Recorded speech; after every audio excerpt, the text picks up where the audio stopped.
And we are back, and it is time for nerding out. This is where Corey picks something to talk about, I pick something to talk about, and we talk about it.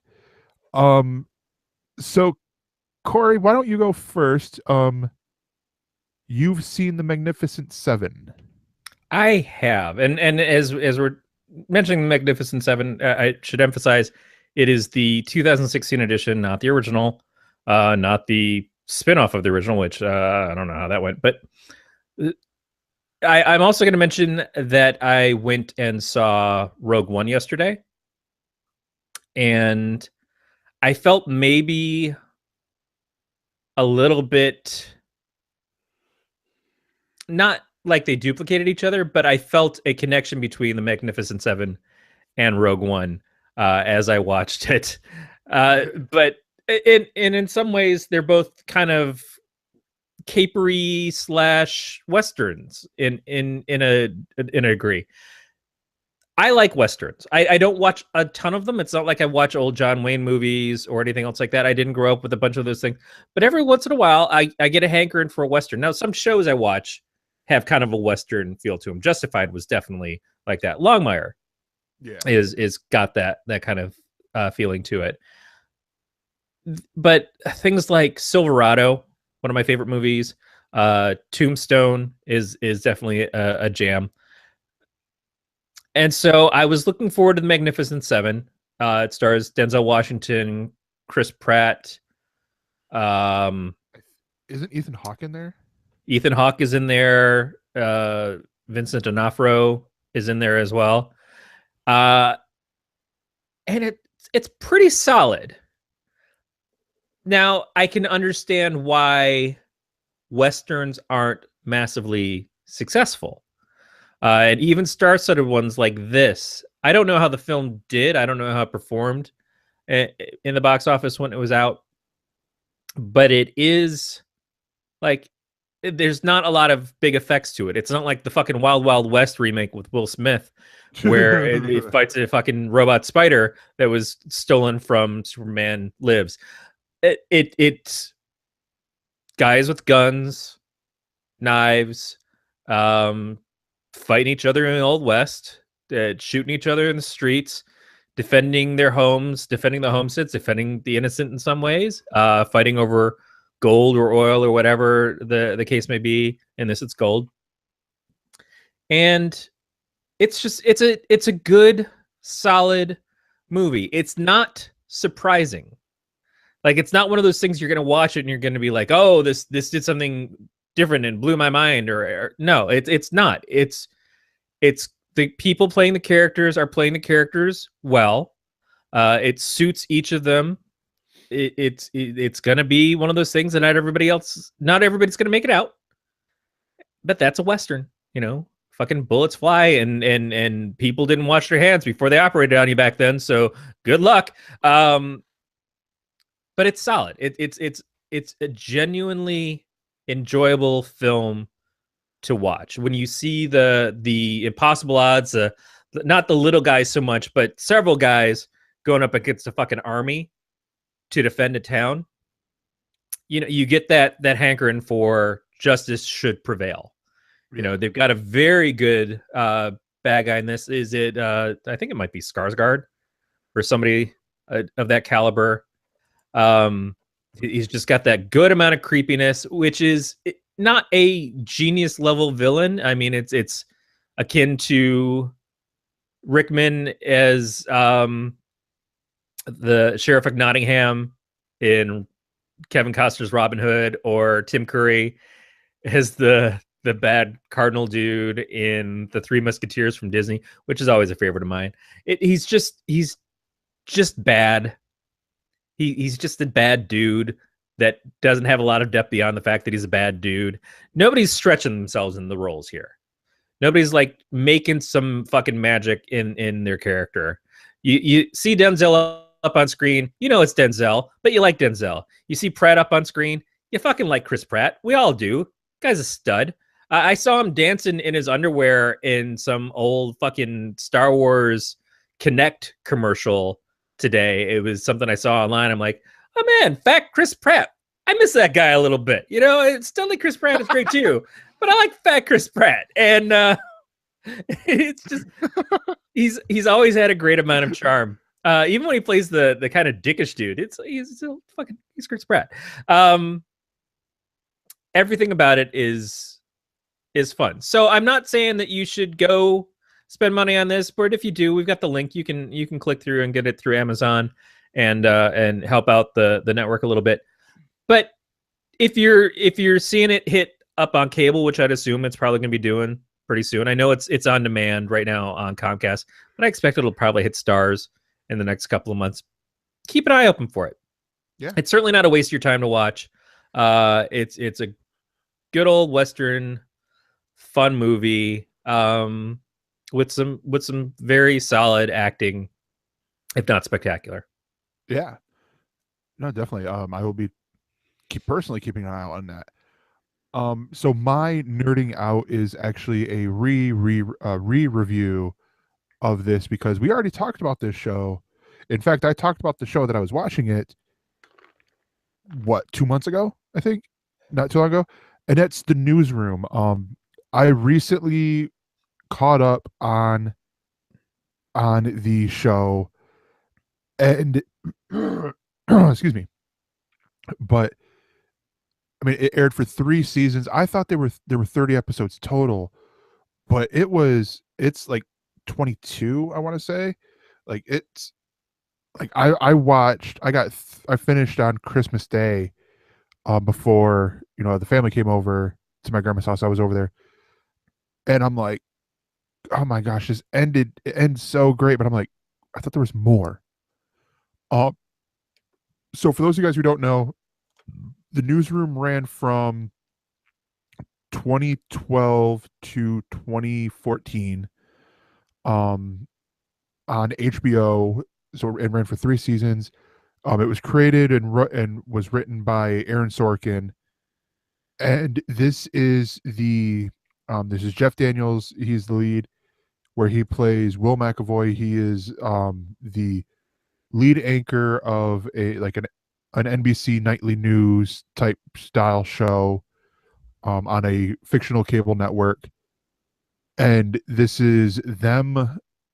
The cool thing that I like about this is the premise was, it's not current news. This was news that had happened. Like, I think the first season was 3 years prior. The second season was like maybe, I think, again, 3 years, and the third season was like 2 years. With everything that they were covering. And I talked about this earlier, but on a previous episode. But rewatching it, I picked up on some of the stuff with Neil, in here. Neil Sandpat, played by Dev Patel, where I'm like, I didn't remember him pitching Bigfoot all the time in season 1, and then Because Neil was the conspiracy guy. Yeah, Neil was the conspiracy guy, and then that made the season 3 with the Edward Snowden, sort of, the WikiLeaks sort of thing, so much better. Where you're like, oh wait, maybe he wasn't the conspiracy guy. Maybe it was just, and this is gonna make me sound like the conspiracy guy, but maybe he just had the blindfold, he just had the blinders pulled off and stuff like that. But I mean, it's one of these shows that, like I mentioned it before, I did watch the clip that Beatmaster put in our show notes of Jeff Daniels doing the Will McAvoy on Donald Trump, sort of thing. And I mean, everybody's seen the clip at this point. I mean, it's passed over from both sides of things. The Will McAvoy speech, where he gets basically conned into going, what makes America great? Yeah, why is America the greatest country in the world? Yeah. The young girl who asked him that, and he just fucking he goes. We could say he goes on a Corey rant. I can own that. As you do. Will McAvoy learn everything he knows from me. And it's been passed around so much. It's certainly been I think every side people are on politically get some kind of charge out of that speech, and it's one of those things that Sorkin, his writing really excels at. And the other thing about the newsroom that I remember, and I haven't watched it since it was originally on, but so many great performances. People at that point in time that I hadn't heard of. John Gallagher Jr., we've now seen in things like he was in the Netflix original movie Hush as a killer. He was incredible in that. And then he was in 10 Cloverfield Lane and was really good in that. He's showing up in more and more things. Olivia Munn, I'd already kind of, I mean, I liked Olivia Munn on different stuff, but yeah, I can't think of a better character that she's played and a better rendition of her in any kind of acting thing than in this series that I've seen her in. I think she's so good in this, and it's one of those things where people are like, "Oh, Olivia Munn's in this." Well, you know, she's just from Attack of the Show and shit. It's like, no, fucking Olivia Munn owns in this character. I think she had done at this time. She had done, I think the Slam and Salmon and maybe a few other things post Attack of the Show. Well, she was on that sitcom on NBC where it was 3 different couples. And I really dug that show. I'm not saying that she was my favorite part of it, but she was really good at it. Perfect Couples. She was great at it. But this was another level. This was taken up quite a few steps because it was really great writing. Mm-hmm. And it showed that in that situation, she could be a really good actress. Or you could have her fucking stand around and not do dick for 2 hours and call it X-Men Apocalypse. I don't know.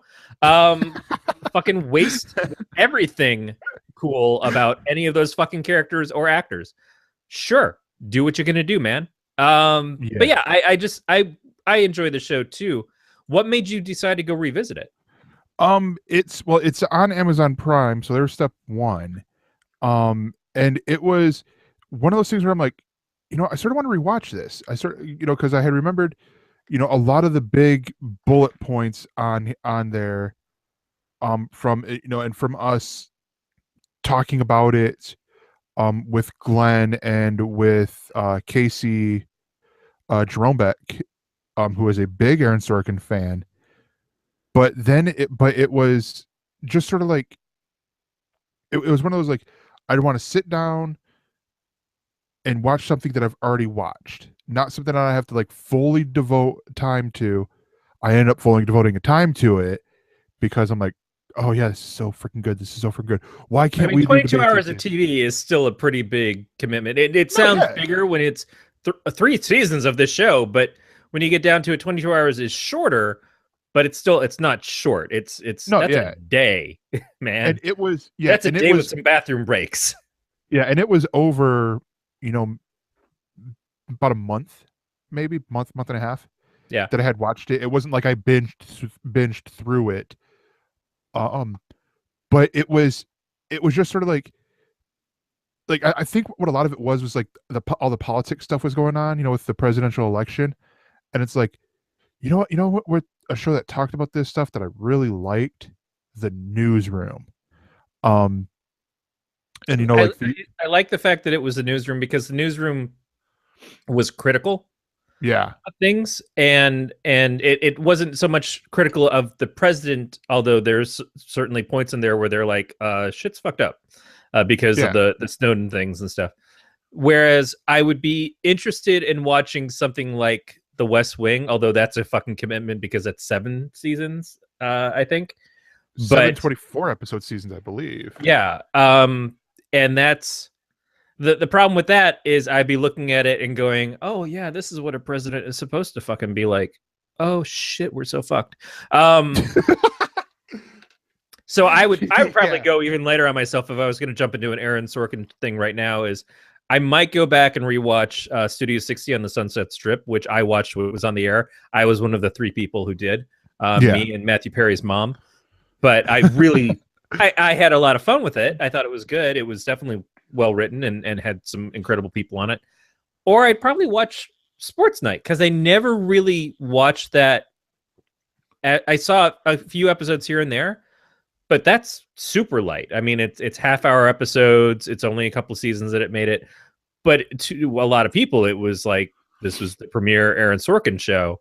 Yeah. And it'd be worth checking that one out too. He's done some great stuff. If you only know him from his films, the Steve Jobs movie or the Social Network, I mean, those are fine, but they are way more fictionalized than his fiction is, because Yeah.